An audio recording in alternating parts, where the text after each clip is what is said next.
A santa e gloriosa paz do Senhor. Amém? Os irmãos estão me ouvindo bem?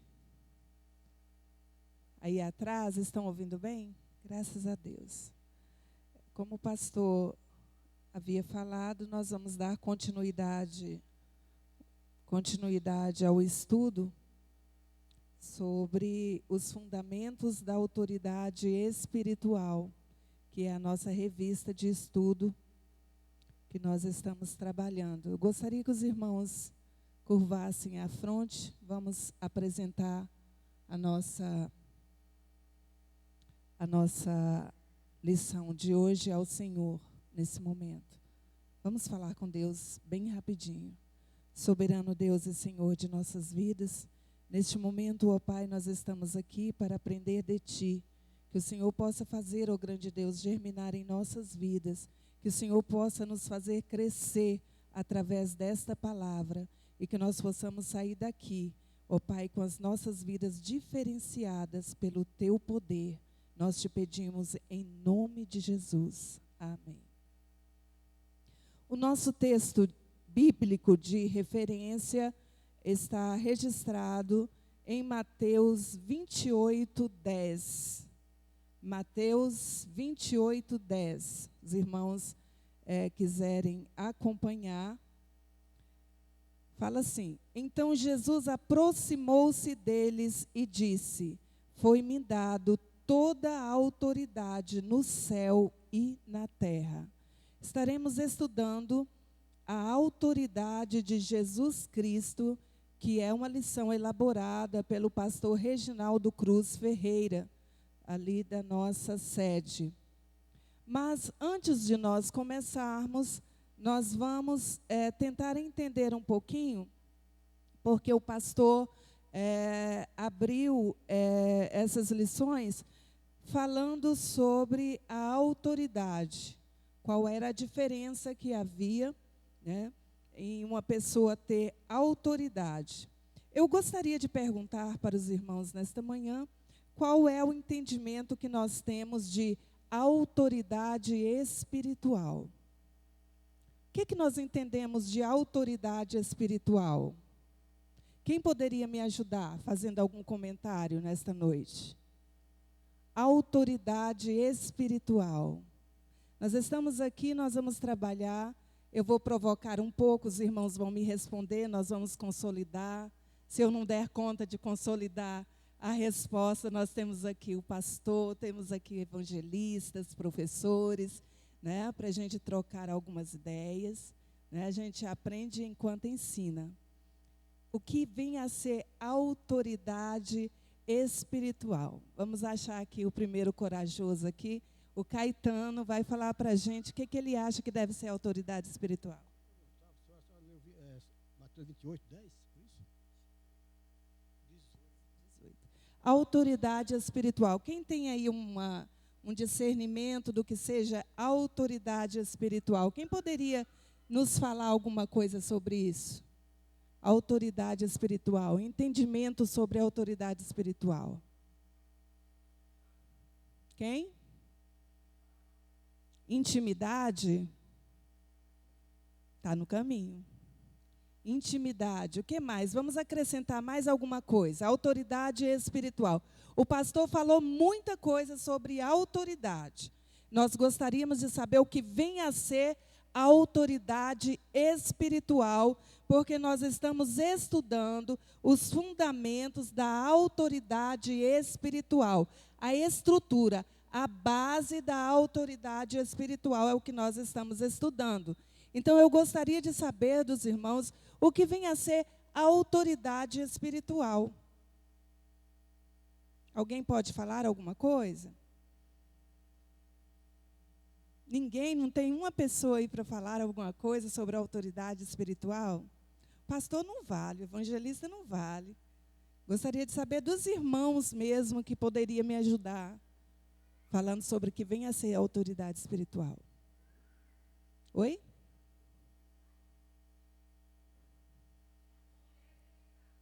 Poder delegado.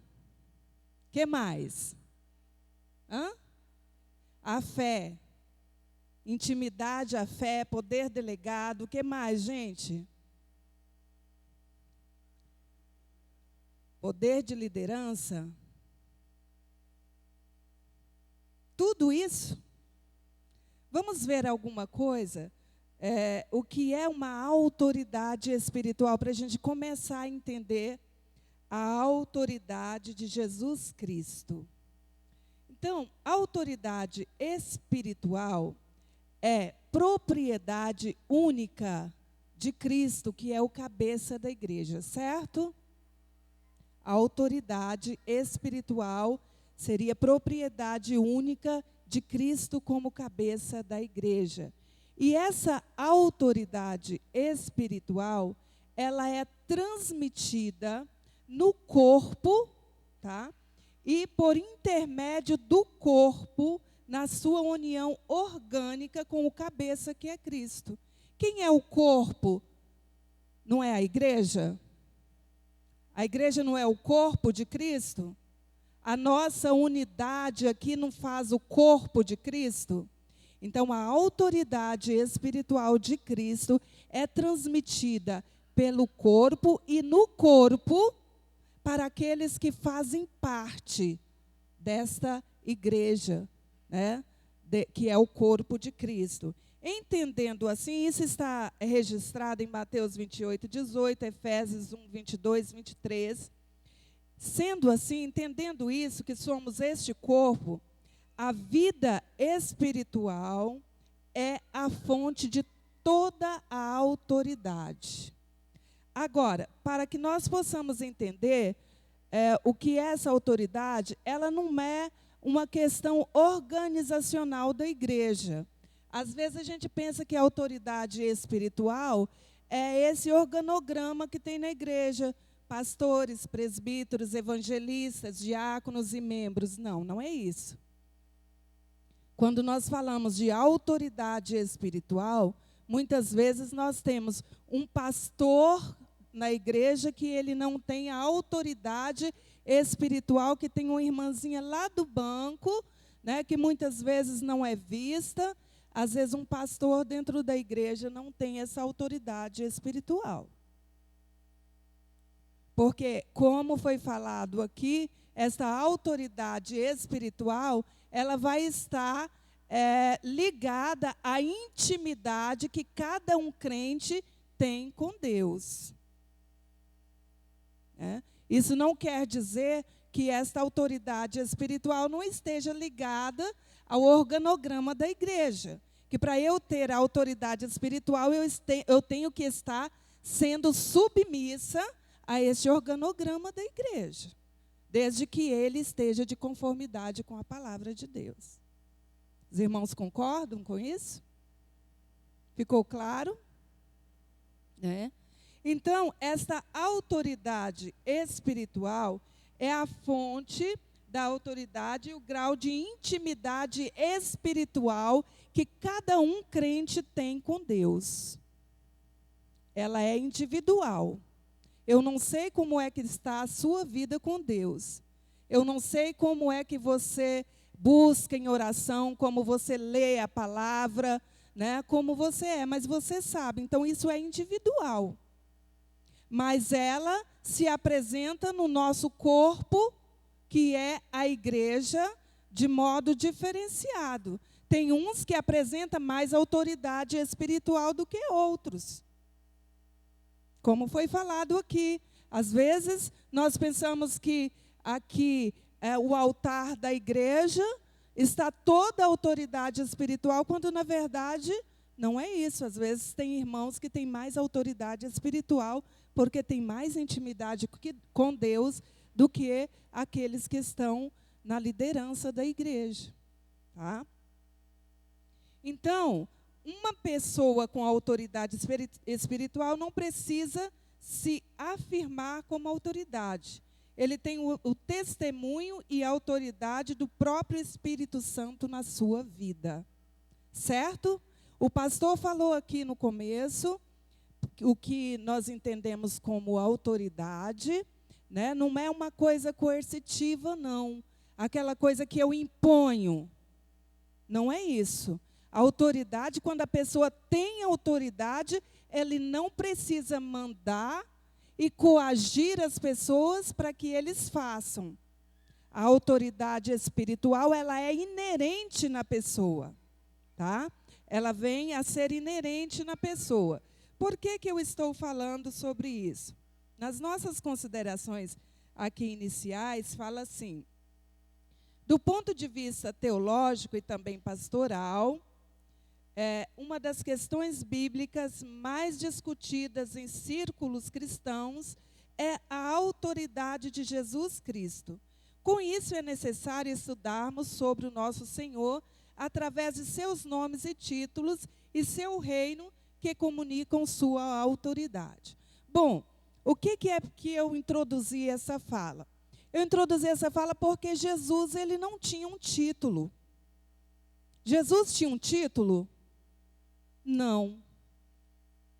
Jesus, ele tinha uma boa aparência que podia causar um impacto quando ele chegasse para pregar? Não. Ele tinha carteira de pastor? Não. Mas ele era uma autoridade espiritual que era respeitado onde ele chegasse.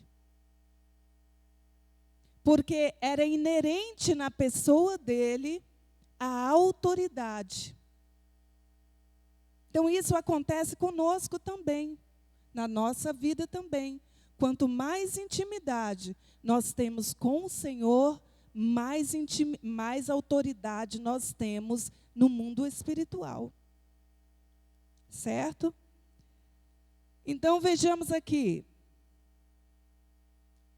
Era uma autoridade, a autoridade de Jesus era uma autoridade inerente da sua essência, da unidade com o Pai. Era a natureza do próprio Deus em Cristo, através do revestimento do poder do Espírito Santo. Era o que acontecia com Jesus. Ele tinha uma autoridade inerente a ele, uma autoridade que sobressaía. Onde ele chegava, a sua autoridade sobressaía devido ao revestimento que ele tinha do poder de Deus em sua vida. Deixando para nós esse exemplo.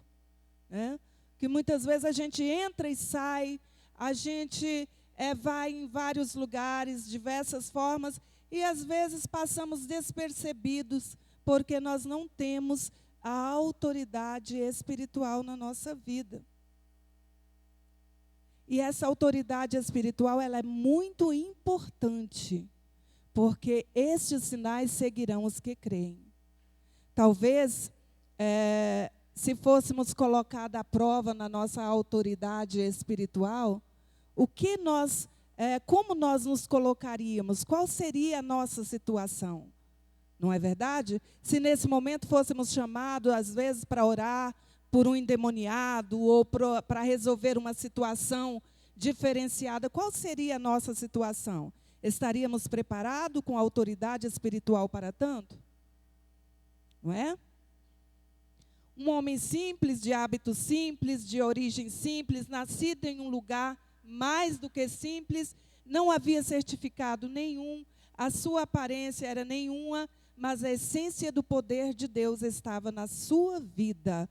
Diz em Mateus 9, versos 6 e 28, 18. O ponto 1 fala: sua autoridade através de seus nomes e títulos. Sua autoridade através dos seus nomes e títulos. O que significa eu determinar alguma coisa na autoridade do nome de Jesus Cristo? O que isso significa? Quando eu determino alguma coisa na autoridade do nome de Jesus Cristo. Qual é esse poder? Você já parou para pensar? Que poder é esse, você determinar alguma coisa? Nós temos muito o costume de orar e determinar coisas em nome de Jesus. Mas qual é essa autoridade? Qual é essa autoridade que nós temos para determinar? O que vocês acham? quando eu determino alguma coisa na autoridade do nome de Jesus Cristo. O que isso significa? Confiança? Confiança em quê, Caetano? Em Jesus Cristo? O que o nome dele significa? Autoridade. Autoridade, não é? Os nomes na Bíblia possuem um significado profundo, não é verdade? Na Bíblia, todas as vezes que a gente observa que Jesus que teve um encontro pessoal de alguém, na maioria das vezes o nome da pessoa ela é trocada. O nome representava a pessoa, sua história, seus hábitos e sua missão.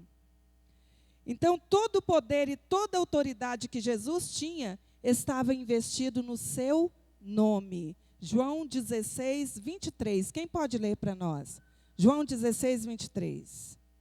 Vamos ver o que fala da autoridade do nome de Jesus Cristo. Porque quando nós partirmos para orar agora em diante, nós não oramos em nome de qualquer pessoa, nós oramos na autoridade do nome de Jesus. E essa autoridade é muito importante que a gente tenha entendimento do que seja essa autoridade, porque não é autoridade de qualquer pessoa, é do nome de Jesus. E quando nós usamos o nome de Jesus, nós estamos falando de poder.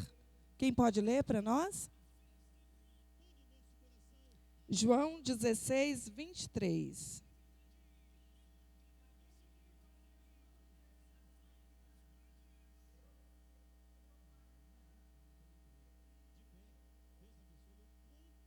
No nome de Jesus, tudo aquilo que nós pedirmos, no nome de Jesus, nós alcançaremos. Não foi isso que foi lido? Que o Pai nos dará tudo aquilo que nós pedirmos no nome de Jesus.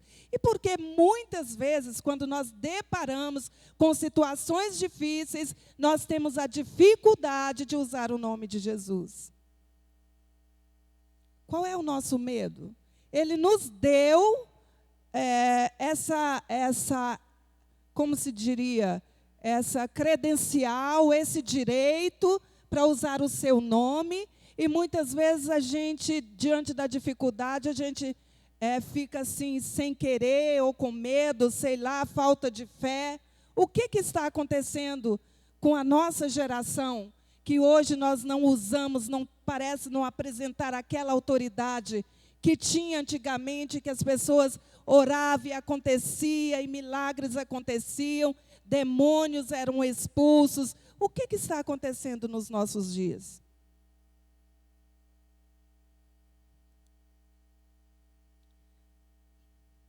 Se a Ele foi dado todo o poder, como diz aí o nosso texto, se a Ele foi dado todo o poder nos céus e na terra, e se eu estiver ligado, prestem bem atenção, eu preciso estar ligado na cabeça que é Cristo, e aí eu vou determinar e vai acontecer.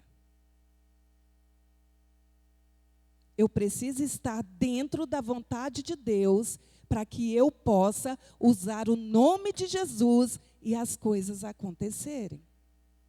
Talvez seja essa a maior dificuldade dos crentes de hoje em dia, porque muitas vezes há falhas. Não é verdade? Às vezes a gente pensa que a gente é tão falho que a gente não tem essa autoridade. Mas, na verdade, nós não temos mesmo. O que nós temos é a credencial para usar essa autoridade do nome de Jesus. E como foi lido aí, em João 16, 23, que foi dado essa credencial para que nós pudéssemos usar. A Bíblia atribui nomes e títulos concernentes à pessoa, vida e obra de Jesus. Os mais conhecidos são o Filho do Homem, o Kyrios, ou seja, o Cristo como Senhor, e Emanuel, que significa Deus conosco, ou Deus encarnado. É importante estudarmos a autoridade de Jesus Cristo, que emana ou reflete através desses títulos que identificam seu caráter messiânico e salvífico. Nós somos o povo, mais bem-aventurados da terra. E nós, muitas vezes, nós não usufruímos daquilo que foi nos outorgado, foi nos dado. Porque se nós soubéssemos usufruir tudo aquilo que nos foi dado, nós, com certeza, a situação seria outra, bem diferente. Essa autoridade é para a igreja, o corpo de Cristo. A autoridade de usar o nome de Jesus não é para o mundo lá fora, não é para as pessoas que às vezes hoje a gente brinca, vê as pessoas brincarem, até em novela a gente já vê pessoas falar, o sangue de Jesus tem poder, como uma crítica, né? Mas essa autoridade foi dada para a igreja, e nós às vezes não sabemos usufruir dessa autoridade que foi nos dada. Então, o Filho do Homem e a autoridade de perdoar pecados. Vamos ver então, o Filho do Homem e a autoridade de perdoar pecados. Nós observamos aí que a expressão Filho do Homem é encontrada na Bíblia algumas vezes no Antigo Testamento, em Daniel, Jó, também em Salmos, Isaías. E no Novo Testamento é usado o Filho do Homem exclusivamente para falar de Jesus. Vamos entender por que foi usado esse termo, o Filho do Homem. Enfatizando, quando se fala no Novo Testamento, o Filho do Homem, está enfatizando sua própria humanidade, a humanidade de Cristo, o fato que ele se fez carne, habitou entre os homens, João 1,14. Jesus fez tudo como homem, possuidor da autêntica natureza humana. O diferencial é que ele foi revestido do poder do Espírito Santo, para que ele pudesse fazer aquilo, o seu ministério. Quem dava a ele o poder e virtude para realizar suas gloriosas obras era o Espírito Santo. Está em Lucas 4,18, Atos 10,38, Mateus 3,16. Vai falar sobre o revestimento de Jesus como homem, para que ele cumprisse o seu ministério. O evangelista Marcos registra 2 usos do título Filho do Homem. No início do ministério de Jesus, um deles, quando criticado por perdoar pecados do paralítico, Jesus declarou: o Filho do Homem tem na terra poder para perdoar pecados. Marcos 2,10. E o outro momento, Jesus foi condenado pelos fariseus por deixar de observar as tradições dos escribas com referência à guarda do sábado. Defendendo sua conduta, ele afirmou: o sábado foi feito por causa do homem, e não o homem por causa do sábado. Assim, o Filho do Homem, até do sábado, é o Senhor. A autoridade aqui, nós observamos que esta autoridade que Jesus tinha era uma autoridade inerente de perdoar pecados, de fazer maravilhas, mas era uma autoridade recebida através do Espírito Santo. Porque, observando a palavra de Deus, nós podemos ver que Jesus foi destituído de toda glória e veio como um ser humano normal, sujeito às mesmas necessidades, às mesmas tentações que eu e você. Tudo isso que nós passamos hoje, as necessidades que nós passamos, Jesus experimentou. A diferença é que ele era santo, em tudo ele foi experimentado, mas ele não pecou. E o poder de fazer milagres, o poder que estava sobre ele, vinha através do Espírito Santo. E isso é diferente na nossa vida. Nós temos hoje o Espírito Santo na nossa vida, que pode ser o diferencial da vida do crente. Agora, a dificuldade é ter essa intimidade com o Espírito Santo para que Ele seja o diferencial na nossa vida.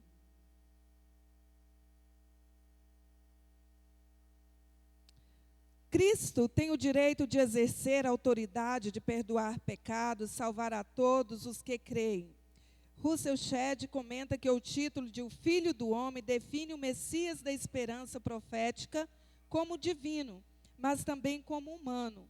O Pai deu exclusivo direito para o Filho conceder a vida eterna aos escolhidos, isto é, para perdoar os seus pecados e tornar pecadores culpados em santos imaculados diante de Deus.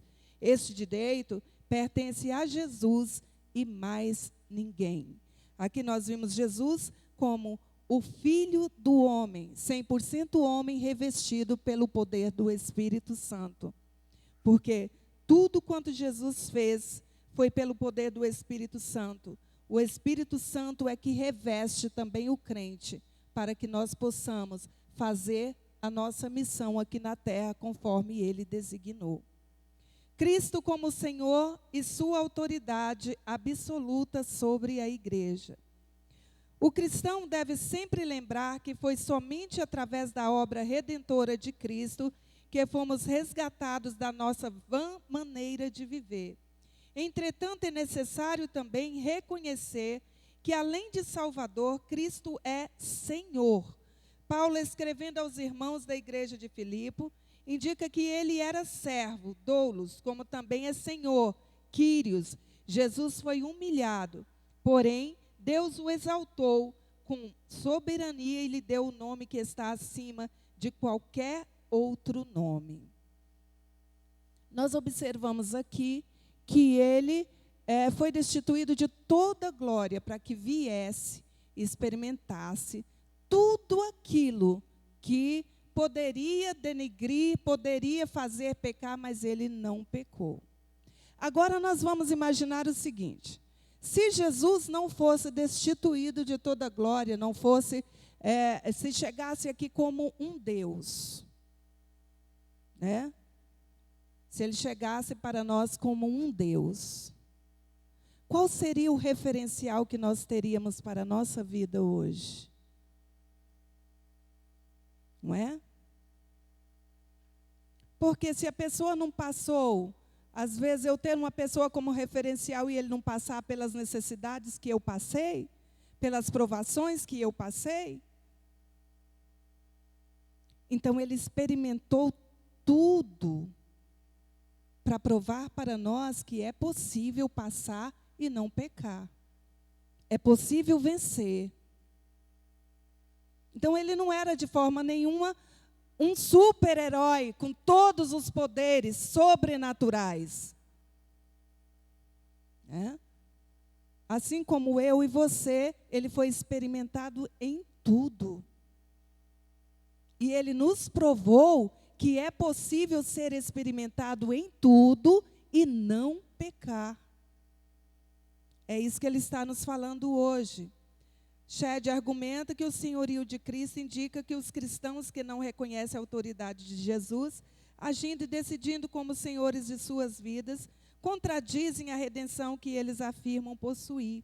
Ele é o soberano que detém autoridade absoluta e governa sobre a sua igreja. Após experimentar tudo o que ele experimentou, ele nos provou que é possível. E aqui ele fala que nós temos que ter Cristo como Senhor das nossas vidas. Porque é muito fácil falar, Jesus Cristo é o Senhor da minha vida. Mas ter Jesus Cristo como Senhor da sua vida é outros 500. Ter Jesus Cristo como Senhor da minha vida é não fazer aquilo que eu tenho desejo de fazer, que a minha natureza humana tem o desejo de fazer. Tem pessoas que acham que pode dividir a vida espiritual da vida material. A minha vida espiritual é uma coisa, a minha vida material é outra coisa. E não é bem assim. Cristo tem que ser Senhor absoluto da nossa vida. Porque nós somos o templo desse Espírito Santo. É Ele que tem que governar na nossa vida. E tem muita gente que não aceita o senhorio de Cristo em suas vidas. Dentro da igreja, tem muitas pessoas que não aceitam, se rebela por qualquer coisa, não suporta ouvir uma autoridade, né, da igreja eclesiástica, não suporta ouvir uma advertência de um irmão. Não é verdade? Isso acontece no nosso meio. Mas quando nós somos um corpo e nós temos esta unidade, nós nos sujeitamos muitas vezes a ouvir alguém. Nós até comentamos isso na escola dominical. Ouvir alguém chegar para nós e falar assim: irmã, isso aqui não é do agrado do Senhor. Vamos tentar mudar e olhar dentro da Bíblia e ver que realmente não é e tentar se adequar àquilo. Isso é ter o senhorio de Cristo, é unidade. Porque se eu sou um dedinho desse corpo de Cristo, eu faço parte de um corpo, então eu tenho que funcionar bem.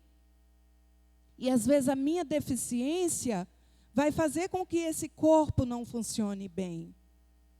Então o senhorio de Cristo é isso, é eu me sujeitar, a ouvir, a entender, a ser disciplinada, para que eu possa estar de conformidade na engrenagem daquilo que é o corpo de Cristo. Isso é ter Jesus como Senhor absoluto da vida. Naquilo que eu faço, naquilo que os meus costumes, os meus modos, tudo eu tenho que ter o senhorio de Cristo na minha vida. O Emanuel e a autoridade do Deus que está conosco. Isaías 7,14 declara: a virgem ficará grávida e dará à luz um filho, e o chamarão Emanuel, que significa Deus conosco. Mateus 1:23. O Emanuel é de fato a encarnação de Deus. Deus se tornou homem. Isso indica a autoridade de Jesus Cristo, pois todas as coisas foram feitas por intermédio dele. Sem ele, nada do que existe teria sido feito. O apóstolo João enfatiza que o único Deus, criador dos céus e da terra, tornou-se carne e viveu entre nós. Vimos sua glória, glória como unigênito, vindo de Deus.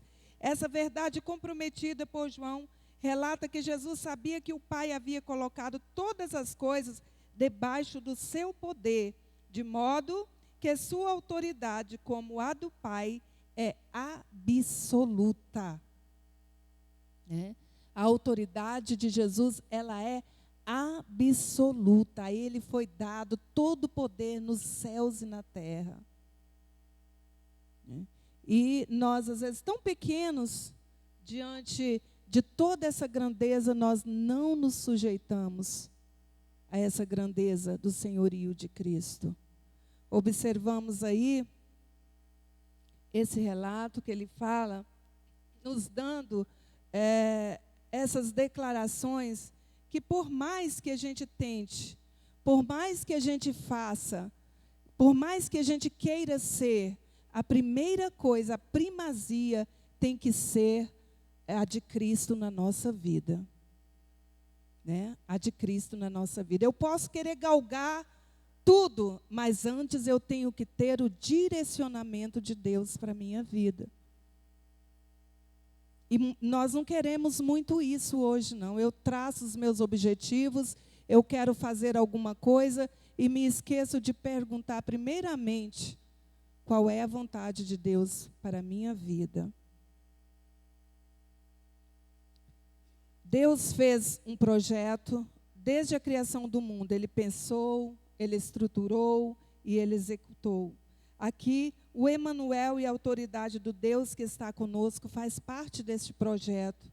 O projeto perfeito, é um projeto para servir-nos de modelo. Ele teve de viver do mesmo modo, aqui no mundo pecaminoso em que vivemos, debaixo das mesmas sujeições, as mesmas dificuldades. Ele foi uma pessoa pobre, ele teve uma profissão.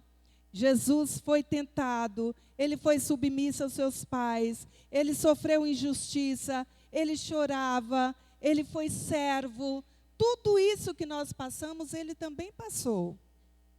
O Emanuel, o Deus que está conosco, ele passou por tudo isso, para nos provar que tudo isso é possível. Sua autoridade é através do reino de Deus.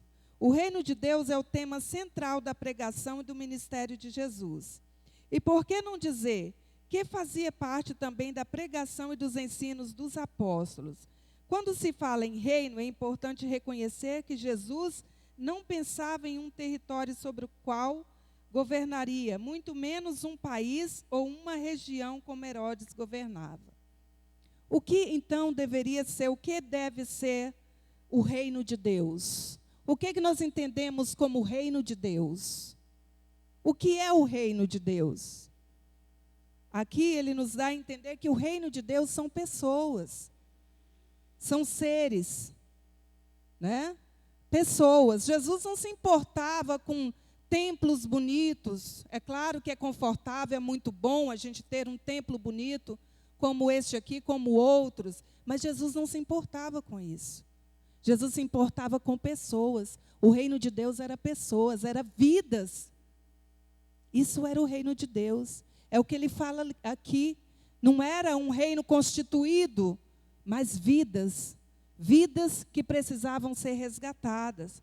O reino de Cristo aponta para o domínio sobre os seus súditos, que reconhecem sua autoridade absoluta sobre eles. Mateus 18:36. É a partir desse conceito do reino que podemos compreender as suas dimensões, conforme veremos a seguir. Então, quando Jesus veio à terra, a autoridade de Jesus foi para alcançar vidas.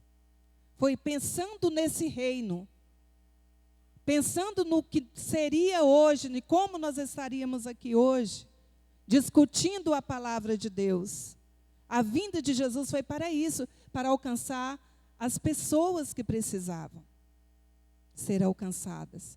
Então, essa é uma visão de reino. Quando nós falamos em visão de reino, nós estamos falando em vidas, em pessoas. E essa deveria ser a nossa preocupação também, preocuparmos com vidas, com pessoas. Anunciar o Evangelho, buscar as pessoas que estão precisando de ouvir a palavra de Deus. Ele pergunta, o que é o reino de Deus? Em termos gerais, podemos compreender que se trata do governo e a autoridade de Cristo em nossos corações, ou seja, seu reino está localizado nos corações dos homens. Não se trata de um reino físico, mas espiritual.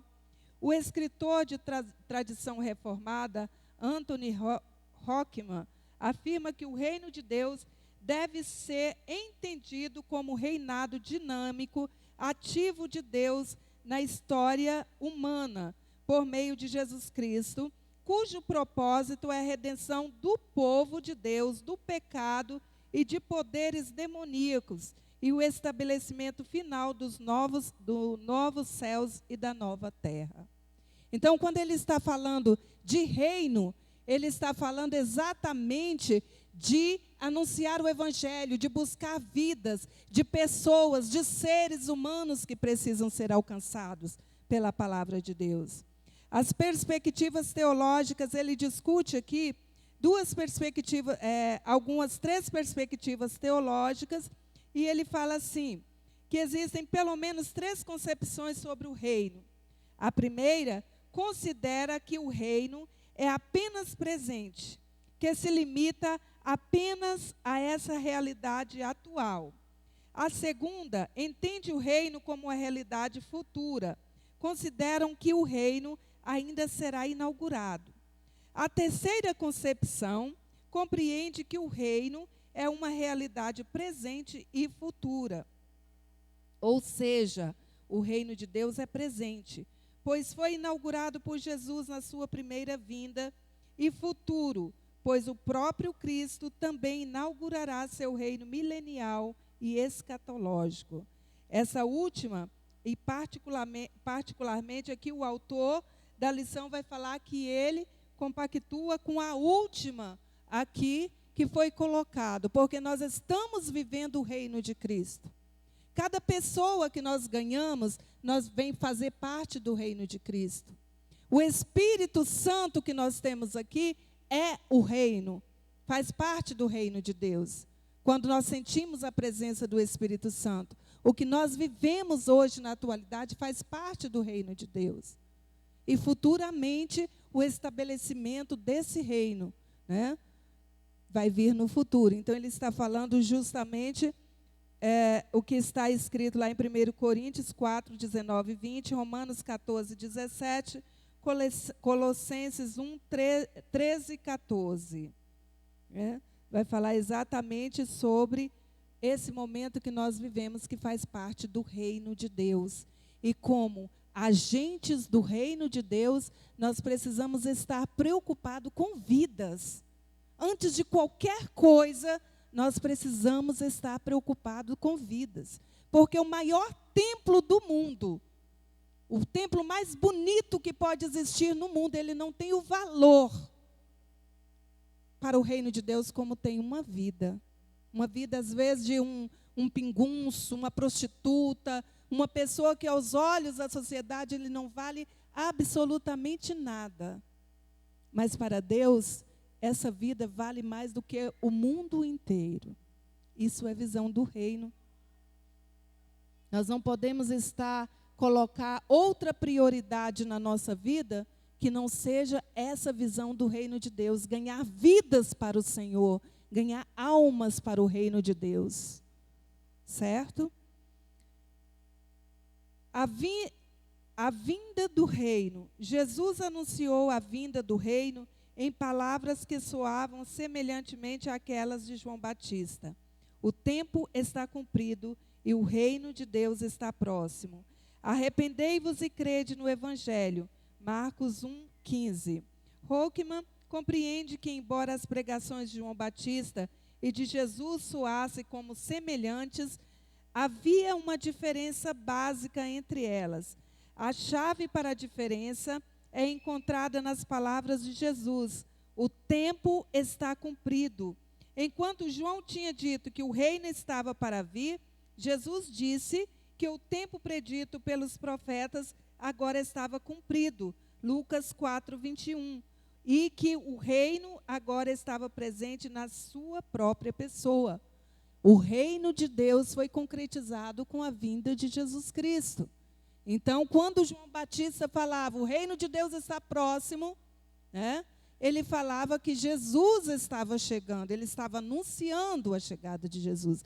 Foi concretizado, então, nessa vinda de Jesus, que ele fala que o tempo está cumprido.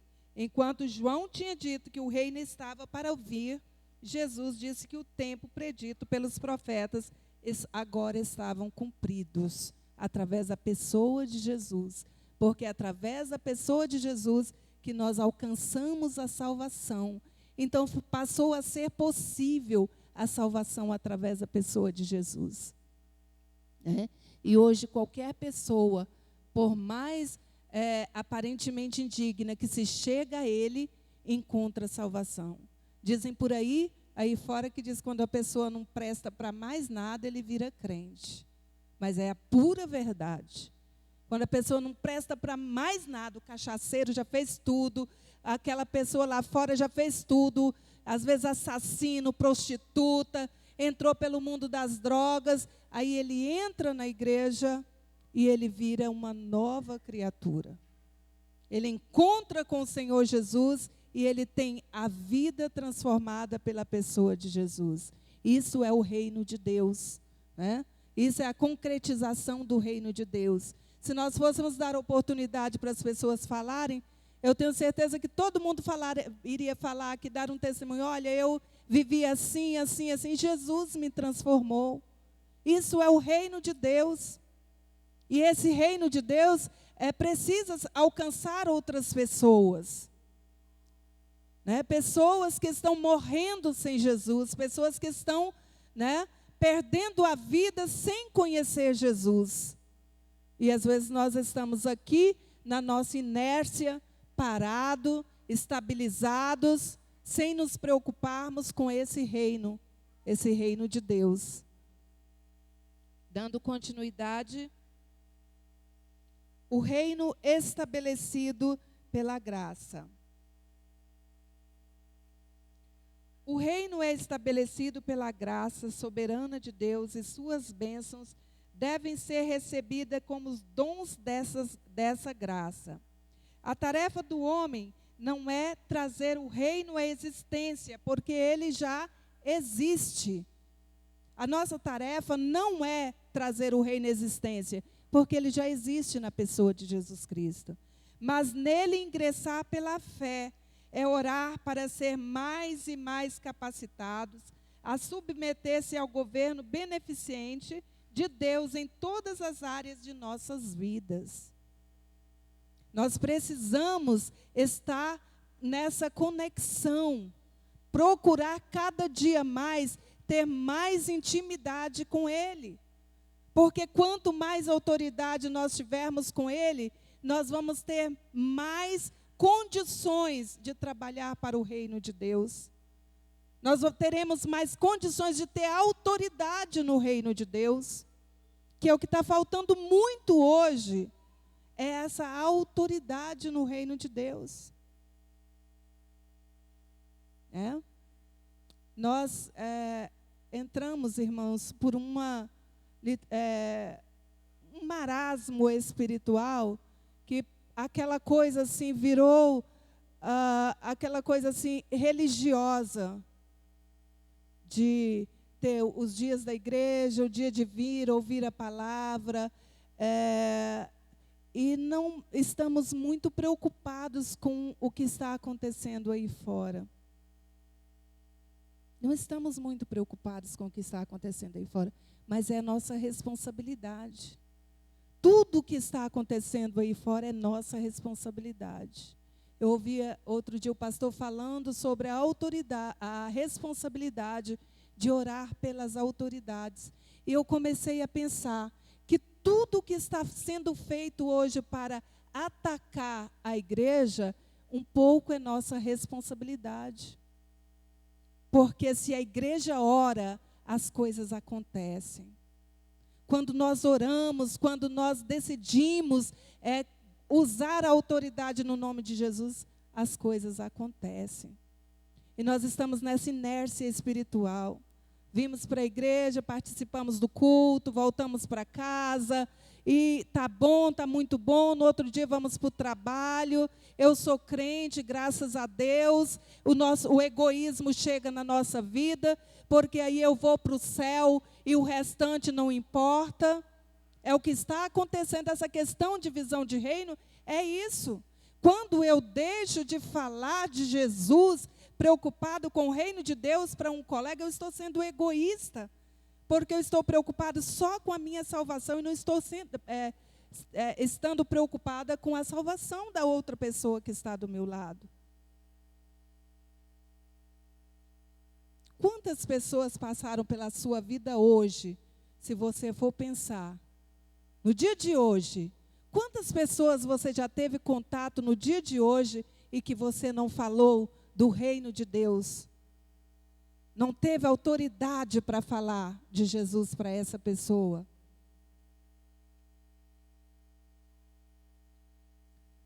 Então, aqui ele fala dos sinais da presença do reino nos dias de hoje.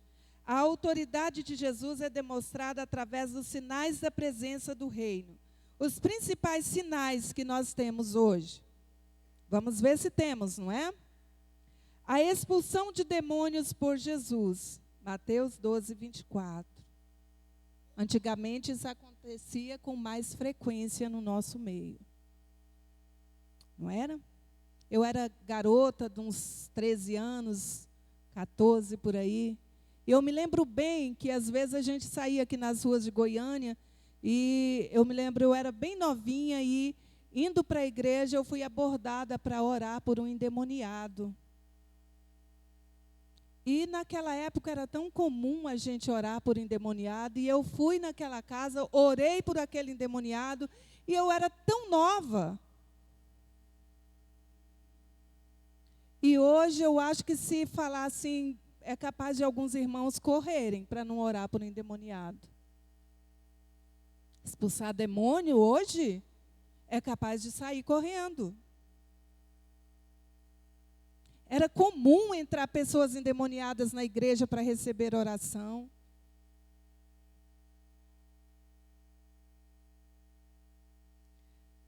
Vemos aí também a queda de Satanás, Lucas 10, 18. A realização de milagres, Mateus 11, 4 e verso 5. A pregação do Evangelho, Lucas 10, 20. Mateus 11, 5. A dádiva do perdão de pecados, Isaías 33, 24. Jeremias 31, 34. Miqueias e Marcos. Observamos aí que esses são os sinais da presença do reino de Deus na vida da igreja, na vida do corpo, onde o cabeça é Cristo. E aí ele parte para as considerações finais. É conclusivo o fato que a autoridade de Jesus é soberana e absoluta. Isso indica que buscar o reino não quer dizer menos que colocar a autoridade régia de Jesus como a lei da vida. Buscar esta autoridade requer dependência no Espírito Santo, que derrama o amor de Cristo no coração. Romanos 5:5. Então, o que nós observamos aqui, que a autoridade do nome de Jesus, ela nos capacita. Ela nos capacita. Nós podemos ser investidos do poder do Espírito Santo para expulsar demônios, milagres. Muitas coisas podem acontecer se nós nos prontificarmos a estar na posição certa e exercer a autoridade do nome de Jesus. Eu espero que os irmãos tenham entendido a lição que foi proposta para o dia de hoje e que nós possamos, a partir de hoje, pensar, que isso é um direito nosso, um direito exclusivo da igreja, e que nós estamos perdendo esse direito, essa autoridade de usar o nome de Jesus para trazer um diferencial para o meio do povo de Deus. Amém? Então, nós vamos orar neste momento e agradecer ao Senhor por esse momento. Queria que os irmãos abaixassem a sua cabeça, para que nós pudéssemos orar. Soberano Deus e Senhor de nossas vidas.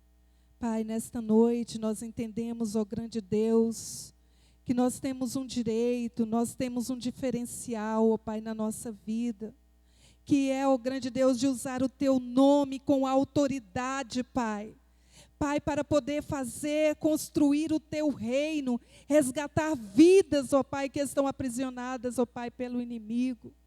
Pai, que o Senhor possa fazer crescer em nossas vidas a compreensão de que nós precisamos, ó Pai, ter intimidade contigo, buscar mais intimidade, entender, ó grande Deus, que nós somos um corpo e que nós precisamos, ó grande Deus, funcionar uma engrenagem onde uns possam ajudar os outros, onde uns possam contribuir com os outros e que nós possamos ser governados por Ti.